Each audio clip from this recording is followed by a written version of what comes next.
할렐루야. 아멘. 우리 오늘의 제목은 이스라엘의 양육일지. 하나님의 말씀은 캐고 캐도 새로워요. 할렐루야. 아멘. 하나님의 말씀은 끝이 없어요. 이 양육일지를 그냥 평생 할 수 있을 것 같아요. 할렐루야. 아멘. 여러분, 우리는 하나님의 자녀예요. 그렇기 때문에 누가 우리를 양육할까요? 하나님이 하시는 거예요. 여러분, 남의 자식 여러분이 양육 안 하잖아요. 하나님의 자녀이기 때문에 하나님 여러분을 양육하고 계세요. 하나님의 자녀임을 기억하십시오. 여러분의 정체성은 하나님의 자녀예요. 이것은 진리예요. 진리는 변하지 않아요. 여러분, 우리의 직장, 여러분, 내가 어떤 직장에서 내가 사장이고 내가 전무고 내가 이사고 내가 뭐 과장이고 내가 이런 모든 것들은 여러분의 정체성이 아니에요. 왜냐하면 직장은 언제든지 그만둘 수가 있는 거예요. 여러분의 이름조차도 여러분의 것이 아니에요. 저라는 김은아라는 이름, 저희 엄마가 지어주셨지만 나중에 그 누가 저 이름이 별로 안 좋다, 그래서 뭐 김은이라고 불러라 막 이렇게 했지만, 여러분 이름은 얼마든지 다시 바꿀 수가 있지만 하나님의 자녀라는 것은 여러분 절대로 바뀔 수가 없는 거예요. 아멘. 그렇기 때문에 하나님의 자녀라는 것은 무엇이냐? 하나님이 책임진다는 거예요. 하나님이 책임지는 거예요. 부모는 책임지지 못해도 하나님은 책임져요. 할렐루야. 아멘. 여러분, 우리가 자녀들을 양육할 때 이제 저희 집 같은 경우는 회초리를 누가 드냐? 제가 들어요. 왜냐면 저희 목사님은 회초리를 못 들어요. 왜냐면 애들 데리고 딱 들다 웃어버려. 그러면은 웃어버리면 이제 그 게임이 끝난 거예요. 벌써 아이들이 기어 올라가려고 하거든요. 그래서 항상 저희 집에서 회초리는 이제 주로 제가 많이 들었는데, 저희 어렸을 때를 기억해 보면 우리 부모님께서 자녀를 키울 때도 회초리를 들거나 아니면 우리는 매도 맞기는 했지만 또 어떤 방법을 썼냐면 또 벌을 주기도 하셨어요. 그래서 한 사람이 잘못하면 이 형제가 4명인데 4명을 다 쭈르륵 세워놔요. 한 명만 잘못해도 4명을 세우는 거예요. 그럼 어떨 때는 제가 너무 억울해. 왜냐하면 저는 눈치껏 잘하거든요. 둘째기 때문에. 그럼 제일 누가 눈치가 없을까요? 첫째가 제일 눈치가 없어요. 첫째는 보고 배울 게 없는 거야. 자기가 첫째잖아요. 그러니까 어떻게 보면 첫째가 제일 억울할 때가 많아요. 둘째는 첫째를 보면서 야, 언니 저렇게 하니까 저렇게 하면 안 되겠구나. 저는 이제 언니가 혼나는 걸 보고 제가 알아서 켜. 그리고 알아서 부모가 싫어하는 것을 일부러 안 하거든요. 그러나 첫째는 뭘 보고 배울 게 없어요. 그러니까 고집도 세.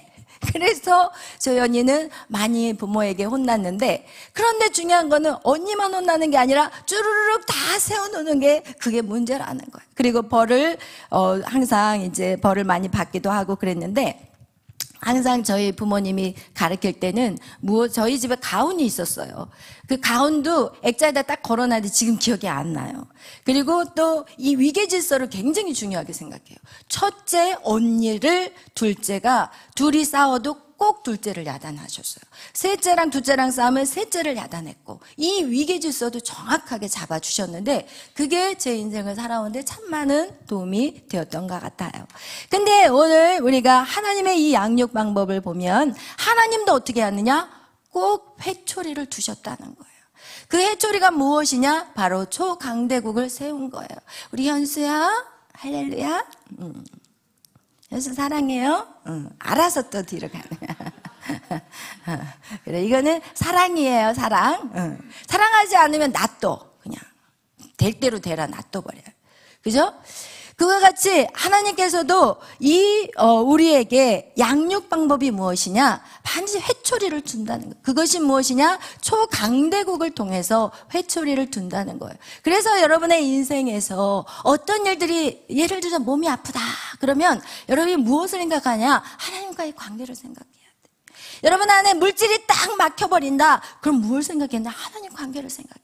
여러분의 인생에 자녀들이 속을 새기고 가정이 자꾸 힘들고 막 부부간에 다툼이 일어난다. 왜? 하나님의 관계에 문제가 있다는 거예요. 여러분, 그래서 하나님은요 어떻게 해요? 물질의 애고, 그리고 또 건강, 질병의 뭐예요? 바벨론, 아수르, 죄송해요. 질병의 아수르, 그 다음에 가정의 바벨론. 이거 우리 한 번씩 다 머리에다가 재입력시키는 시간이에요. 그 다음에 네 번째 페르시아인데 무슨 페르시아예요? 저주, 환란의 페르시아. 환란의 페르시아. 그 다음에 저주의 헬라. 지난번에 안 하고 그냥 막 넘어가니까 이제 또 왔다 갔다 해요. 그 다음에 뭐예요? 마귀의 로마. 그렇죠. 물질의 에고, 건강의 아수르, 가정의 바벨론, 한난의 페르시아, 저주의 헬라, 마귀의 로마. 이런 식으로 우리에게 회초리를 둬서, 그것은 왜 그러느냐? 하나님과의 관계를 회복시키겠다는 거예요. 그래서 이 모든 것은 무엇이냐? 하나님과의 관계. 여러분 안에 인생에 어려움이 옵니까? 반드시 하나님의 관계를 확인하시기를 바라요. 그것이 여러분 우리의 지혜인 거예요. 그래서 여러분이 하나님의 관계가 문제가, 여러분, 그래서 하나님의 관계는 첫 번째 뭐라고 그랬어요? 아버지의 관계라고 그랬어요. 그래서 여러분이 만약에 이런 문제들이 생겼을 때 아버지라고 불렀는데 그 문제가 해결되지 않는다. 그러면은 어떻게 해야 되느냐? 아버지의 관계로 다시 돌아가야 되는 거예요. 왜냐하면 아버지라고 부르는 순간 아버지는 우리의 모든 것들을 다 어떻게 해야 돼요? 책임지시는 거예요. 그것이 바로 아버지와 자녀의 관계라는 거예요. 그래서 우리가 아버지를 불렀을 때 이 악한 것들이 도망가지 않는다. 그러면 누구가 문제냐? 아버지가 문제가 아닌 거예요. 왜냐하면 아버지가 문제가 아니라 내가 아버지를 바르게 섬기지 못한다는 거예요. 아멘. 그래서 여러분, 우리가 아버지의 관계를 유지하기 위해서 우리는 반드시 자녀로서의 섬김이 들어가야 되는 거예요. 자녀로서의 본분이 있어야 되는 거예요. 여러분, 제가 자녀를 키우면서 막 뭐를 이렇게 선물들 막 이거 필요한 건 알아서 먼저 사주지만 어떨 때는 아무것도 하기 싫으냐면 말을 안 들으면 돈 주고 뭐 사주고 난 다음에 진짜 아깝다 이런 생각이 들어, 솔직히 말하면. 그리고 말이 하기가 싫은 거야. 삐지는 거죠, 쉽게 말하면. 자녀들이 말을 안 들으면 말하기가 싫어요. 그러니까 몇 번 야 이렇게 하자 했는데 그 말에 순종하지 않으면 입을 딱 다물어 버리게 되더라고요. 그런데 제가 성경을 보니까 하나님도 입을 어떻게 해요? 다물어 버리셨어요. 그래서 제가 우리 하나님도 얼마나 힘들었으면. 제가요 자녀를 키우면서 누구의 마음을 헤아려요? 하나님의 마음을 헤아려요. 그래서 하나님이요 이 누구의 아브라함에게 아들 주겠다고 약속을 했는데 이 아브라함에게 창세기 15장에 하늘의 별을 봐라. 내가 저 하늘의 별, 무별을 바라봐라. 저만큼 내가 너의 자녀들을 주겠다. 이렇게 하나님이 15장에 말씀을 하셨는데 아브라함이 창세기 16장에 무엇을 하냐면요. 하갈과 분명히 하나님이 사라와 함께 아들을 주겠다고 약속을 했는데 이 사라가 아기가 안 생기니까 자기의 몸종 하갈을 이 아브라함에게 주면서 아브라함, 하갈하고 같이 동침을 하면 분명히 하나님이 아들을 줄 거야. 그러니까 그렇게 좀 들어가서 우리 아들을 좀 낳아보자고 이러면서 하갈하고 동침함으로 누구를 낳아요? 이스마엘을 낳아요. 그리고 나서 하나님이요 입을 다물어 버리셨어요. 어떻게 하느냐? 성경의 창세기 16장 마지막 절에 이 이스마엘을 낳았을 때 아브라함은 86세라고 정확하게 표현을 해줘요. 그리고 나서 창세기 17장 1절에 하나님이 13년이나 지난 후에 아브라함이 99세에 아브라함에게 찾아가세요. 몇 년이라는 세월이 흘렸어요? 13년 동안. 와, 하나님 저보다 더 즐기시더라고요. 13년 동안 입을 닫아버리셨어요. 그리고 나서 이제는 하나님의 약속은 반드시 이루어져야 되기 때문에 어쩔 수 없이 아브라함에게 가시는 거예요. 그리고 나서 네 몸과 사라의 몸에서 또 딴짓 할까 봐 네 몸과 사라의 몸에서 아들이 생길 거다, 이렇게 말씀하고 계세요. 여러분, 이렇게 하나님도 어떤 하나님이냐, 이렇게 양육하시다가도 너무 화가 나면 입을 닫아버리신다니까요.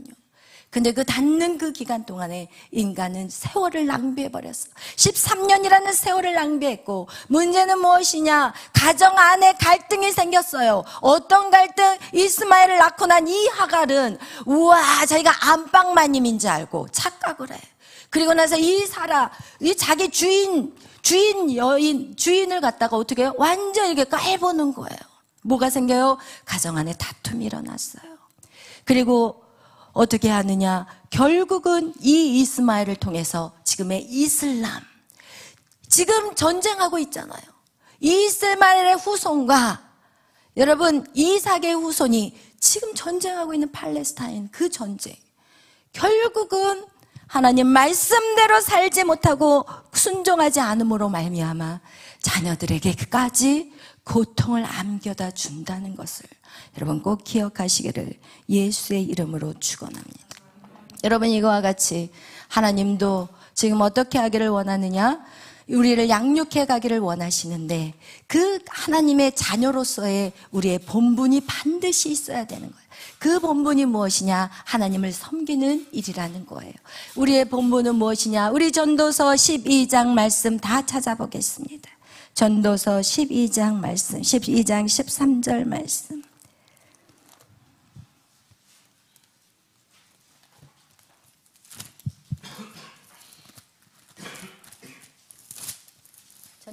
전도서 12장은 바로 이사야 앞에 있어요. 전도서 12장 구약 959 페이지 12장에 우리 13절 말씀 다 같이 읽겠습니다. 읽겠습니다.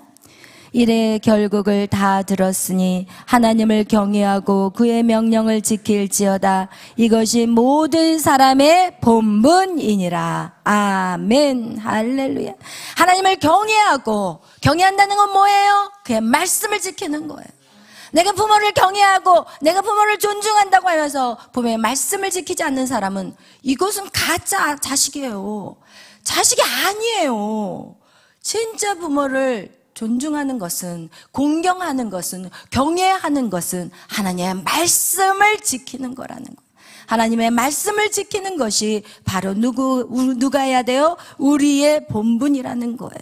아멘. 아멘. 이와 같이 하나님의 말씀에 순종해야 되는데 그 순종의 관계 안에 우리가 섬김에 있어서 세 가지를 지난번에 주일날 말씀드렸어요. 첫째는 무엇이었어요? 주일 성소예요. 여러분, 이 주일 성소, 그리고 또 뭐예요? 11조예요. 세 번째 뭐예요? 주의 종, 영적 멘토에 순종하는 거예요. 이게 다 여러분 듣기에 귀에 거슬려요. 왜 거슬리느냐? 거슬릴 수밖에 없어요. 왜냐하면 우리는 사단의 자식으로 그동안 살았기 때문에 그래요. 그래서 여러분이 아버지 부르면 그동안은 누가 뛰어왔느냐? 사단 마귀가 뛰어왔어요. 그러나 지금 예수 그리스도를 영접한 이후에 내가 예수 그리스도로 말미암아 이제는 하나님과 나의 관계가 아버지의 관계가 되어버렸기 때문에 무엇으로? 예수의 피로. 예수의 피로 우리는 하나님 아버지가 나의 아버지가 되어버렸어요. 그렇기 때문에 여러분이 아버지라고 부르면 이제는 하나님이 여러분에게 달려가시는 거예요. 그렇기 때문에 이제는 이 그동안 해오지 않았던 이런 거, 사단의 자녀로 살았을 때는 이 세 가지를 할 필요가 없었어요. 그러나 하나님의 자녀로 살아가게 된다면 이제는 그 의무가 달라져요. 아멘. 우리가 로마에 가면 로마의 법을 따라야 돼요. 한국 땅에 있으면 한국 땅의 법을 따라야 돼요. 사단의 법 안에 들어가면 사단의 법에 따라야 살지만 우리가 하나님의 나라의 자녀로서 살아간다면 이제는 하나님 나라의 법이 있다는 거예요. 여러분, 그 법을 모르면 우리는 절대로 하나님이 이 아버지라고 불렀을 때 우리에겐 그 어떤 역사도 나타나지 않는다는 것. 자녀로서의 의무가 있어요. 그것이 무엇이냐? 주일 성수예요. 여러분, 이 주일 성수는 반드시 본교회에서 지켜져야 돼요. 여러분, 다른 교회에서 절대로 그렇게 해서는 안 돼요. 왜냐하면 이 주일 성소는요, 이것은 나무라고 우리는 표현하는데, 나무를 뽑았다가 여기다 심었다 저기다 심었다 그러면 절대 열매 맺을 수가 없어요. 그래서 정말 내 본교에서 주일 성소를 드려야 되고, 10의 1조 하나님은요 절대 없는 분이 아니에요. 우주 만물을 창조하신 하나님, 그 하나님은 다 갖고 계신 분이에요. 근데 왜 우리에게 11조를 원하실까요? 왜 우리에게 10분의 1을 달라고 얘기하실까요? 왜냐하면 여러분의 물질의 노예를 끊기를 원하시는 거예요.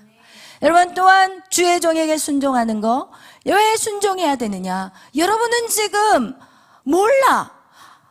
교회를 왔지만 어떻게 살아야 될지를 몰라. 예수를 믿는 방법을 몰라. 여러분, 그런 걸 모르는데, 여러분이 수학을 배우지 않는데 어떻게 수학을 잘하겠어요? 영어를 배우지 않는데 어떻게 영어를 잘하겠어요? 말씀을 배우지 않는데 어떻게 하나님의 뜻을 알겠냐고요. 우리는 봉사 눈꼬리 잡듯이 신앙생활을 하는 거예요.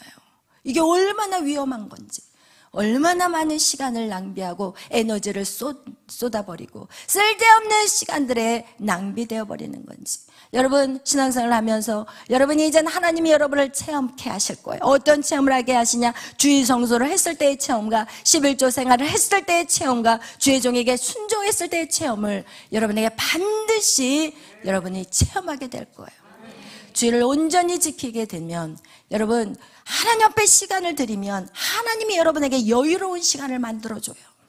여러분에게 하나님이 여러분에게 물질을 드리면 여러분의 물질이 곳간이 마르지가 않아요.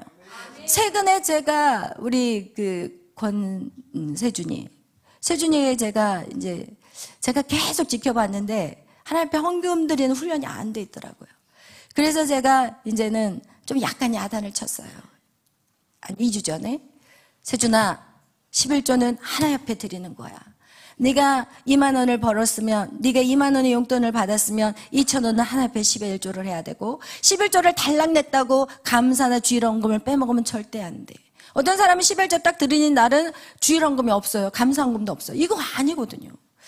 그래서 11조를 훈련을 시켰죠. 2천 원은 너 11조를 드려야 되고, 1천 원은 하나님 앞에 주일헌금을 드리고, 네가 감사헌금에 돈이 없다면 그러면 주일헌금하고 11조라도 드려. 이렇게 해서 제가 이제 시켰거든요. 그랬더니 일산 가서 2천 원을 낸 게 아니라 1천 원만 딱 냈더라고요. 그런데 어쨌든 그걸 11조로 낸 거예요. 왜냐하면 그때 10,000원을 받았기 때문에 1,000원을 내고, 1,000원 주일헌금을 안 내고 1,000원만 내고 왔더라고요. 그래서 제가 저녁에 가가지고 확인을 했어요. 세준아, 2,000원 냈어? 아니요, 1,000원만 냈대. 다음부터는 절대로 그렇게 하면 안 돼. 하나님 앞에 드리는 걸 아까워한다면 하나님도 너에게 주는 걸 아까워할 거야. 그러고 나서 어떤 일이 있었냐면, 이제 이번 크리스마스 때여가지고 이제 용돈을 우리 메리 전도사님 하고 또 이제 에녹 전도사가 이제 이제 아이들에게 선물을 못 샀다고 봉투로 뭐를 줬냐? 용돈을 준 거예요. 이게 크리스마스 선물이라고 돈을 준 거예요. 그리고 나서 우리 에녹 전도사 같은 경우는 돈을 그냥 봉투로 메리 전도사 같이 딱 준 게 아니라 10만 원씩 준 거예요. 근데 주기만 한 게 아니라 이렇게 안 주고 어떻게 하냐면 게임을 하기로 했어요. 게임이 뭐냐면 동전을 던져서 10,000원을 맞히면 10,000원을 가져가고 50,000원을 동전에 던져서 맞히면 50,000원을 가져가고 이런 게임을 한 거예요. 근데 거기서 우리 세준이가 50,000원 2개를 맞힌 거예요. 다른 사람은 5,000원, 10,000원 받았는데 걔한테는 얼마를 50,000원 2개가 동전을 던졌는데 탁탁 맞는 거예요. 그래서 제가 세준이한테 뭐라고 얘기했냐면, 세준아, 봐라. 너 11조 드렸잖아. 하나님 반드시 너에게 확인을 시켜주는 거야. 여러분, 하나님은 돈이 없어서 11조를 여러분에게 요구하지 않아요. 그래서 제가 얘기했어요. 세준아, 너의 그 1,000원짜리가 하나님의 교회 안에 뭐 얼마나 쓰임이 되겠냐, 솔직히 말하며. 그러나 하나님은 이게 중요한 게 아니라 너의 마음이 중요하다는 걸 안다. 이러면서 제가 그런 아이에게 이제 교육을 시키긴 했지만, 여러분, 하나님은 절대로 없어서 우리에게 해달라고 하시는 분이 절대 아니라는 거예요. 여러분, 정말 여러분이 기억하시길 바라요. 이 모든 것은 여러분에게 복 주시기를 원한다는 거예요. 하나님 여러분에게 복 주시기를 원하는데, 여러분 마중물을 부어야 되는 거예요. 여러분, 펌프질을 하는데 거기다 물을 부어야만 이 펌프가 쏟아지는 것 같이, 여러분에게 마중물을 하나님 앞에 드릴 때 하나님이 그 안에 생수가 터지는 모든 삶의 역사가 나타난다는 것입니다. 아멘. 이거와 같이요, 우리의 자녀된 본분이 있다는 거예요. 그런데 여기에서 각각의 본분이 있는데, 중요한 건 이 주일 성소라는 것은 이제는 예배에 대한 것들을 말씀하는 거예요. 자녀의 본분으로서 우리는 해야 될 것이 무엇이냐? 바로 예배라는 거예요. 여러분, 이 예배는요, 내가 시간 나면 드리고 시간 없으면 안 드리는 게 아니라 이게 가장 중요한 거예요. 왜냐하면 이사야서에서 말씀하시기를, 내가 너희를 창조하는 목적이 무엇이냐? 하나님을 찬송케 하기 위해서.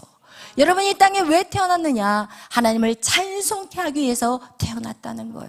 여러분, 만드신 분이 그렇게 만드셨다면 여러분은 그 말씀대로 순종하는 것이 인간의 뭐예요? 본분이라는 거예요. 그와 같이 하나님은 이 예배를 우리에게 만드셨는데, 이 예배는 결국은요, 우리가 하나님을 찬송하면 얼마나 찬송하겠어요?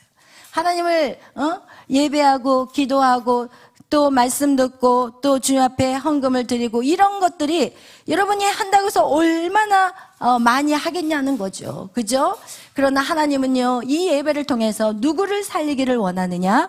여러분을 살리기 위함이라는 것을 꼭 기억하시기를 바라요. 그래서 이 예배의 첫 번째 섬김은 바로 예배라는 거예요. 근데 예배에는요, 4가지의 요소가 있어요. 첫째는 뭐예요? 찬송이에요. 두 번째는?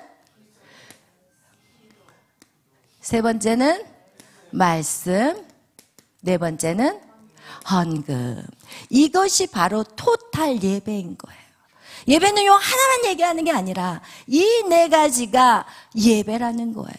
그 다음에 여러분, 찬송. 우리가 불려지는 찬송. 제가 오늘도 찬송을 부르면서 무엇을 느꼈냐? 그러지 않는 분들도 있지만 어떤 분은 이 찬송을 하는데 몸은 여기 와 있어. 그런데 생각은 딴 데 가 있고, 그리고 익숙한 입으로 찬송을 부르는 분들이 있어요. 그냥 아무 생각 없이 그냥 찬송을 하시는 분들.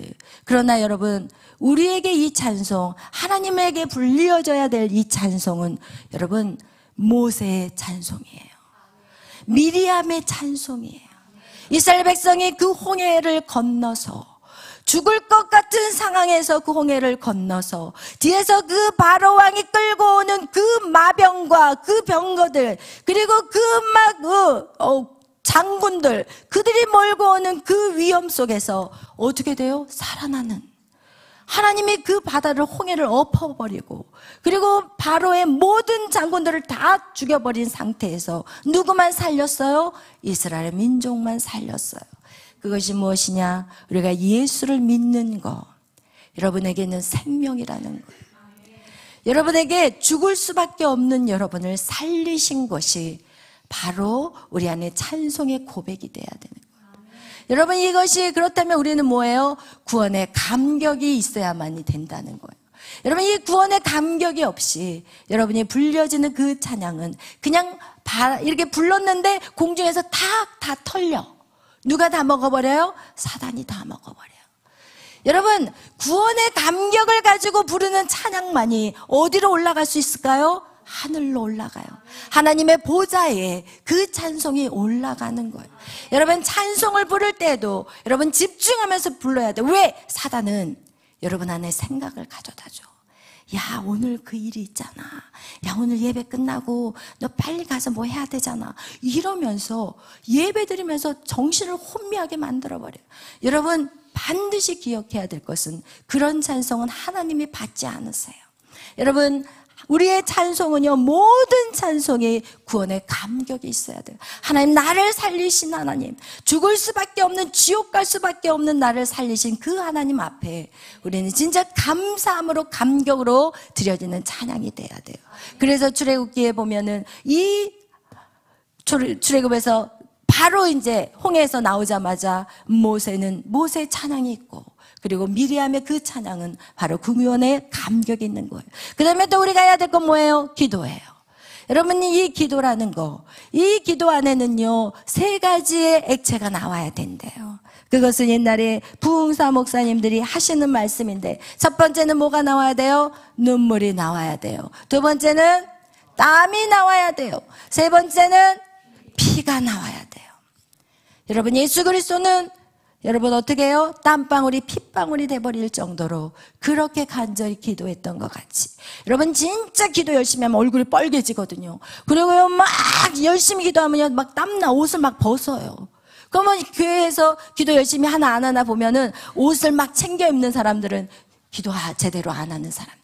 그래서 우리의 기도는요, 이 눈물과 땀과 피, 이 3가지 액체가 나올 수 있는 기도가 돼야 된다는 거예요.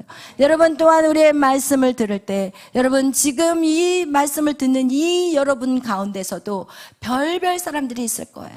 아멘, 아멘 하고 받아들이는 사람이 있고, 어떤 사람 머릿속에서 저거 맞아 안 맞아, 저거 틀린 말인데 저 말도 안 되는 소리를 저렇게 짓거리고 있지, 막 이러면서 막 머릿속에서 자갈이 굴러가는 소리가 나.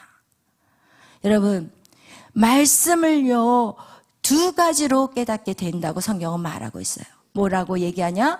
이 말씀은요 반드시 뭐가 있어요? 찔림이 있어요. 이 말씀은요 찔림이 있어요. 어떻게 할 수 있어요? 우리 다 같이 히브리서 4장 말씀 찾아보겠어요. 히브리서 4장 말씀에는 어떠한 찔림이 있는지 우리 한번 찾아보겠어요.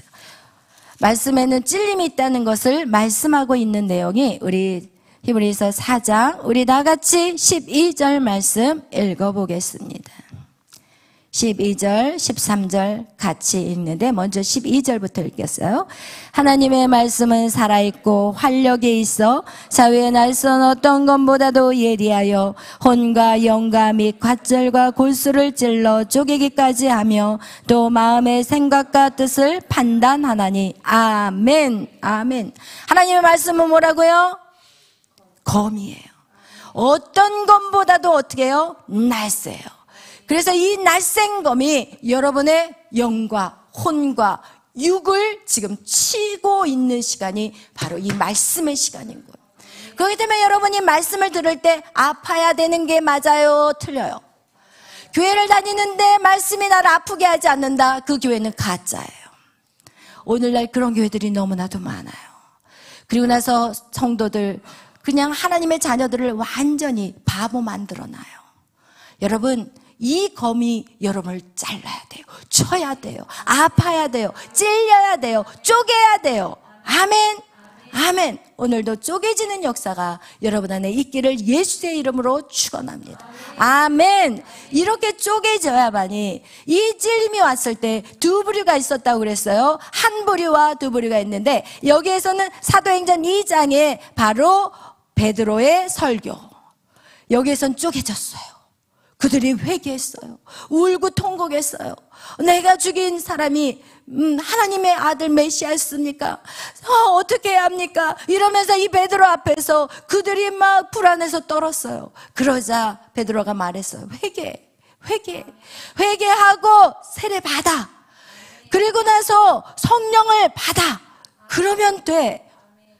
그러나 2번째, 사도행전 7장에 스데반의 죽음이 나와요. 스데반도 설교해요. 똑같이 복음을 전해요. 그러나 스데반의 설교에서는 사람들이 찔렸어. 그러자 하는 행동들이 뭐예요? 돌을 들어요. 찔렸는데 돌을 들어서 누구에게 던져요? 스데반에게 던져서 죽여요. 여러분, 하나님의 말씀을 들을 때 그 말씀을 나를 비춰야지, 그 말씀을 전한 자를 뭐라고 말해선 절대 안 되는 거예요. 아멘. 여러분, 이렇게 말씀에는 반드시 쪼개지는 역사가 있어야 되고, 여러분, 이 헌금에 대해서는 하나님은 말씀하고 있어요. 야, 많은 돈을 내라고 얘기하는 게 아니라 너의 전 마음을 달라는 거예요. 그래서 성경에 보면은요, 가난한 과부가 하나님 앞에 엽전 2개, 동전 10원짜리 2개 들고 와가지고 하나님 앞에 헌금을 딱 해요. 그리고 바리새인과 서기관들은 아주 돈 봉투를 흔들면서 나 이만큼 헌금한다라고 하면서 아주 그냥 보여주는 식으로 헌금 봉투에다 돈을 집어넣는데, 하나님은 뭐라고 얘기하시냐? 나는 저 가난한 과부의 2렙돈을 나는 받았다, 이렇게 말하세요. 하나님은 여러분에게 뭐 돈 많이 내고 못 내고 이런 걸 얘기하는 게 아니라 하나님 앞에 전심으로 드리는 걸 원해요. 하나님은 그거를 아세요. 인간은 몰라요. 인간은 돈 봉투 많이 집어넣는 걸 좋아하겠죠. 그러나 하나님은 아니에요. 네가 정말 나를 존중하느냐, 네가 나를 정말 경외하느냐, 내가 진짜 이것밖에 안 되는 사람이냐. 여러분이 물질이 되는데 조차도 아까워가지고 벌벌 떨면서 드릴 때 하나님, 내가 이것밖에 안 되는 존재냐, 이렇게 생각하신다는 거예요. 아멘. 여러분, 여러분이 드려지는 그 섬김이 정말 하나님이 기뻐하는 섬김이 되시기를 예수의 이름으로 축원합니다. 아멘. 여러분의 마음을 받는 것이지. 여러분, 결국은 여러분의 마음을 받는 거예요. 찬송, 여러분, 이것은 여러분의 마음을 받는 거예요. 사람이 여기 앉아있는데, 내가 사랑하는 사람이 여기 앉아있는데 여기 앉혀놓고 딴 생각을 하고 있어요. 내가 사랑하는 사람이 여기 앞에 있는데, 내가 그 앞에 예배를 드리고 있는데, 하나님 앞에 예배라는 것은 우리의 사랑의 표현인데, 빨리 끝나고 얼른 교회 가가지고 집에 가서 뭐 해야 되겠다, 지금 이거 생각하고 있는 거야. 사랑하는 사람 앞에 있으면 우리는 그 사람하고 더 오랫동안 있고 싶은 게 이게 진짜 사랑이에요. 그냥 얼렁뚱땅 헐레벌레 그냥 해가지고 그냥 가버리고, 이게 절대 아니라는 거예요. 아멘. 아멘. 하나님 앞에 드려지는 것이, 여러분, 하나님의 이 섬김이라는 것이 하나님의 자녀와의 관계에 너무너무 중요하다는 거예요. 하나님은 이 아버지와의 관계만 원하시는 게 아니에요. 하나님 더 가까이 가기를 원해요. 하나님 우리하고 더, 아버지와 자녀는 이렇게 옆에 있지만 이제는 뭐하고, 신랑과 우리의 신부의 관계, 하나님 여기까지 이제 더 가까이 가기를 원한다는 거예요. 신랑과 신부는 성경에 말해요. 한 몸이래요. 한 몸. 여러분, 제가 하는 얘기가 아니라 신랑과 신부는 한 몸이에요. 그렇다면 이제는 이거는 이렇게 각자라면 신랑과 신부는 이제는 뭐라고요? 한 몸을 이루라고 성경은 말하고 있어요. 그래서 사람들이 하나님과의 관계를 모를까봐 성경에는 누가복음을 통해 15장을 통해서 아버지의 관계를 얘기했고, 또 신랑과 신부의 관계를 모를까봐 창세기 2장을 통해서 남자와 여자의 관계를 말하고 있는 거예요. 아멘. 그리고 또 에베소서 5장에 우리 또 말씀하는 신랑과 신부의 관계, 이것은 구약 성경에 있는 모든 것을 이해 못할까봐 신약에 와서 사도 바울이 그 신랑과 신부의 관계를 확실하게 풀어놨다는 거예요. 근데 여기에서 아버지와의 관계에서 중요한 것은 뭐냐? 이 섬김이라는 단어가 중요해요. 그러나 신랑과 신부의 관계에서는요, 뭐가 킨지 아세요? 아버지와 아들의 관계 안에서 우리가 신뢰를 얘기했어요. 이 신랑과 신부의 관계 안에 키가 무엇이냐? 에베소서 5장 22절에 아내들이여 남편에게 복종하라. 신랑과 신부의 관계를 가기려면 이제는요, 더 센 뭐가 해야 돼요? 복종이 일어나야 돼요.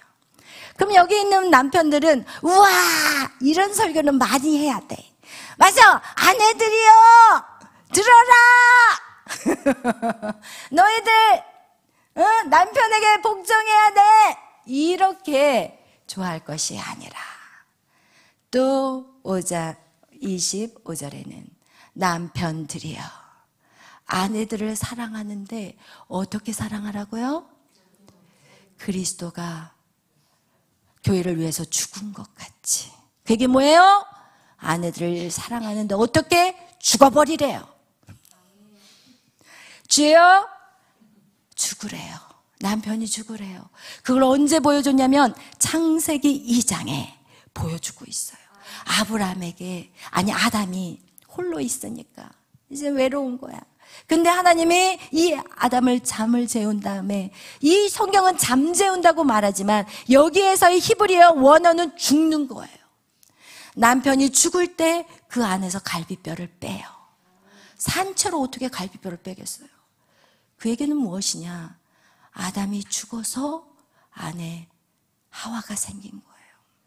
근데 오늘날 우리가 결혼을 하면 사실은 가장 좋은 자가 누구냐?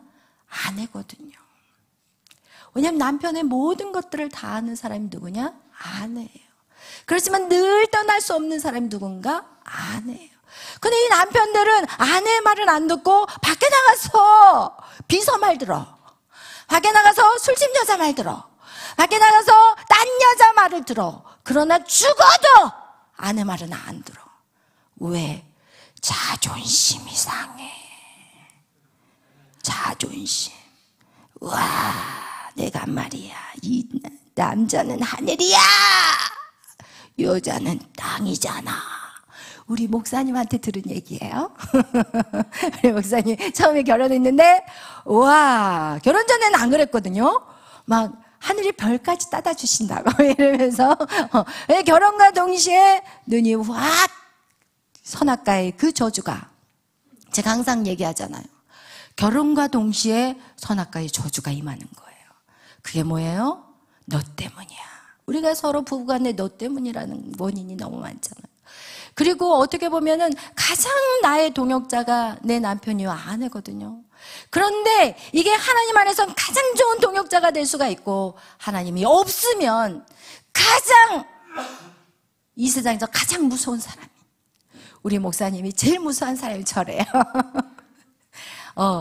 많이 이제 지금 회복이 돼가지고 지금은 많이 편안해졌는데, 처음 초창기에 뭐 날라가요. 막 날라가. 우리 목사님 밥통 날리니까 제가 상 엎었고 만만치 않았어요. 저도. 여러분, 이렇게 어떻게 보면은 이 신랑과 신부가 같이 마음이 합하면 만을 쫓아요. 한 사람이 천을 감당하지만 두 사람이 만을 감당하는 의미는, 저는 분명히 이게 부부관계라고 생각해요. 두 사람이 힘을 합하면 못할 일이 없어요. 그런데 문제가 뭐느냐? 남자가 여자 앞에서 안 죽으려고 그래.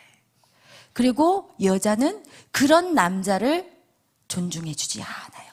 우리가 성경을 보면은 남자는 사랑의 대상이 아니에요. 남자는 존중해야 될 대상인 거야. 여자들은요, 똑똑히 알아야 돼. 이게 다 성경에서 나오는 진리라니까요. 여자는 남자를 어떻게 해야 돼요? 존중해줘야 되는 거예요. 절대로 사랑의 대상이 아니에요. 남자 역시 여자를 어떻게 해줘야 되느냐? 여자는 사랑해야 될 대상이라는 거야. 성경에 그렇게 기록이 되어 있어요. 남자에게 복종하라. 이 얘기는 남자를 존중하라는 의미인 거예요.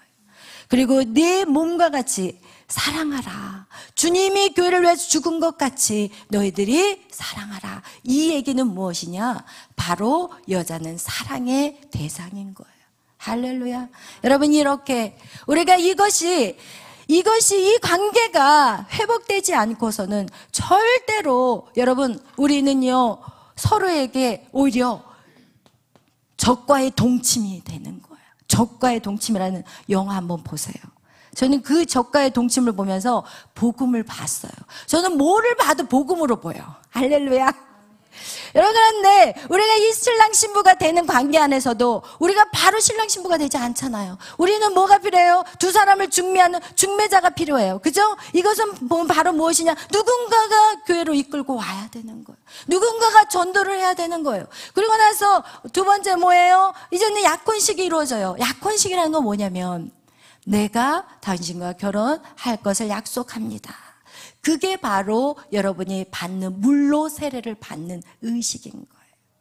여러분, 물로 세례를 받으시잖아요. 그죠? 이 물 세례가 무엇이냐? 바로 하나님과 내가 약혼하는 거예요. 근데 여기서 끝나나요? 결혼까지 가야 되잖아요. 하나님과 내가 하나가 되는 것은 바로 성령 세례가 임해야 돼요. 아멘. 여러분 안에 세 번째까지 가야 돼요. 성령 세례가 임하지 않으면 맨날 중매만 받아가지고 교회만 들락거려. 맨날 약혼식만 하고 결혼 한 번 못 해봐. 제대로 하나님을 누려보지를 못해. 하나님의 그 사랑을 내 안에서 맛보지를 못해. 그냥 하나님 하고 불러도 막 눈물이 나는 그 사랑을 해보지도 못하고 불쌍한 삶을 살아가는 거예요. 세 번째 뭐가 와야 된다고요? 성령 세례가 와야 돼. 그래서 여러분 성령 세례를 받으면 이제는 어떻게 되느냐? 부부가 하나, 육체 부부도 마찬가지예요.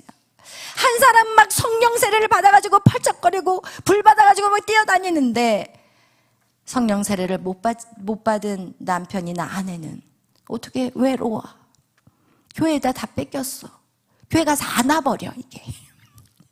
성령 세례 받았다고 근데 때까지 기도하고 예배하고 안아버려. 그러면 성령 세례 받지 못한 사람은 어떻게 돼요? 뭐 하나님을 싫어해. 하나님 앞에 뺏겼거든. 아내를 뺏겨버리고 자식을 뺏겨버리는 거야. 자식을 뺏겨버린다고 생각을 해요.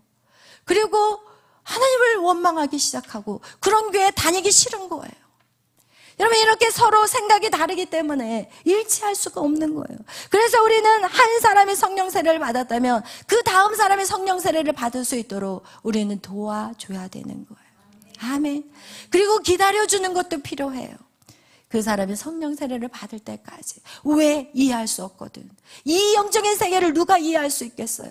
맛보지 않아도 어떻게 할 수 있겠어요? 그렇기 때문에 상대방을 존중해주고 기다려주고 그리고 또 이렇게 하나 될 수 있도록 기도하면서 여러분 이 성령 세례가 와야만이 이 신랑과 신부. 근데 중요한 건 뭐냐? 이렇게 성령 세례를 받는 사람들은 어떻게 해야 돼요? 사랑하는데 그런데 이 성령 세례를 받으면서 이 관계 안에 들어가면은 이제는 남편을 바라봤던 그 눈이 어떻게 되느냐? 하나님으로 바뀌기 시작해요. 그래서 예를 든다면 우리가 남편이 말이야 쥐꼬리만한 월급을 딱 벌어다 주면 우리가 옛날 우리의 모습 같았으면은 아니 이게 쥐꼬리예요 속꼬리예요 이거 가지고 어떻게 먹고 살아요 이렇게 말했다면 이제는 말씀대로 여호와는 나의 목자시니 내게 부족한 것이 없다는 거예요. 여러분 이제는 남편한테 바가지를 긁는 게 아니라 그 모든 필요를 채워주신 분은 누구예요? 하나님이시라는 거예요.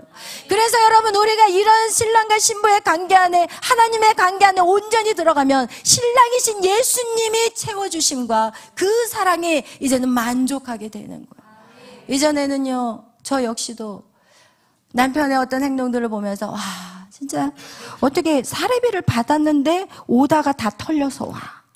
사례비를 받았는데 불쌍한 사람 다 도와줬대.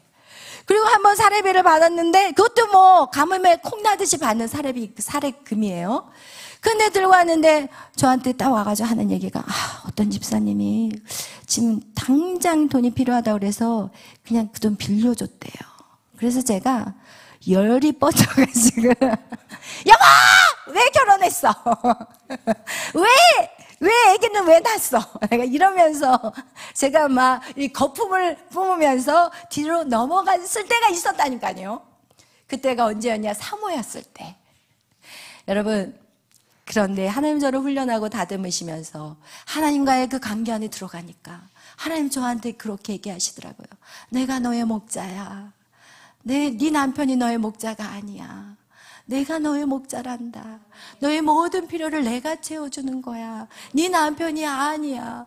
너 외로워? 네 남편 결혼할 때부터 시작해가지고 그냥 집에 안 들어오는 너 남편 맨날 전도한다 그러고 아니 프랑스 파리의 에펠탑에 올라가서 그 꼭대기가 얼마나 추운지 아세요 여러분?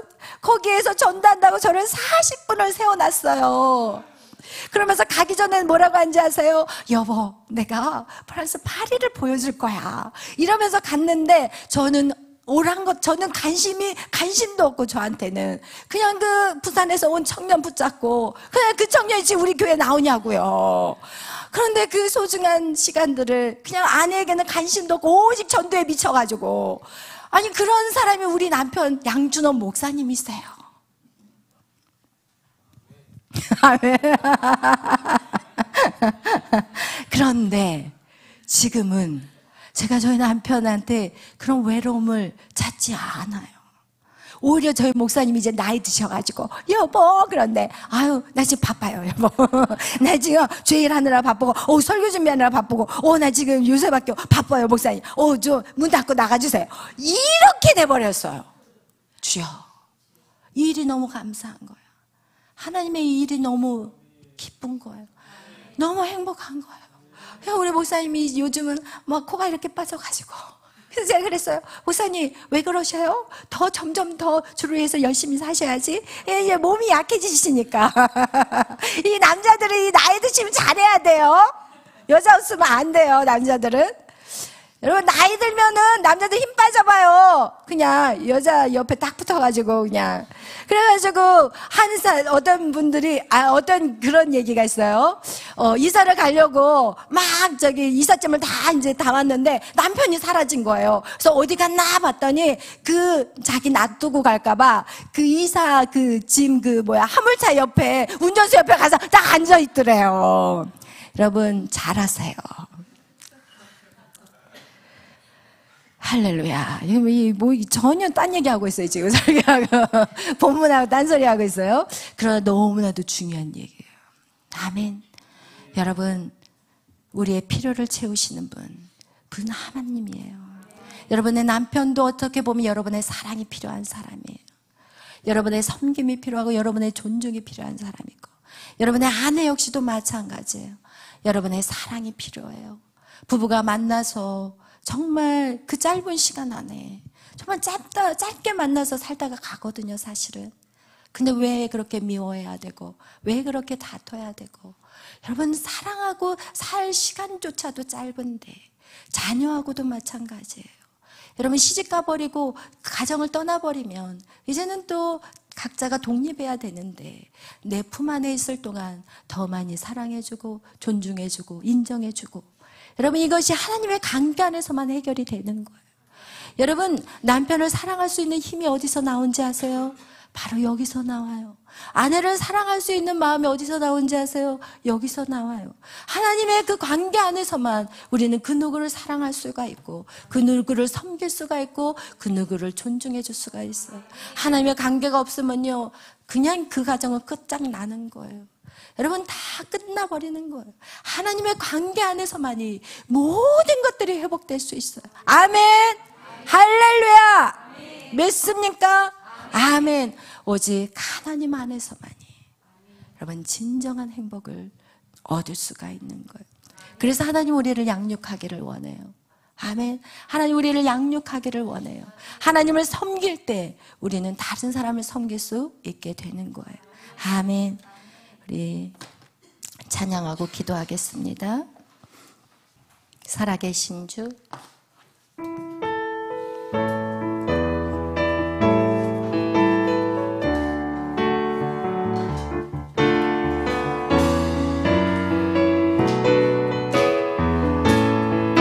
주 하나님 독생자 예수, 독생자 예수 날 위하여 오시었네. 이 모든 죄 다 사하시고 죽음에서 부활하신 나의 구세주, 살아계신 주, 날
아멘. 이 시간 기도하실 때 하나님은 살아계십니다.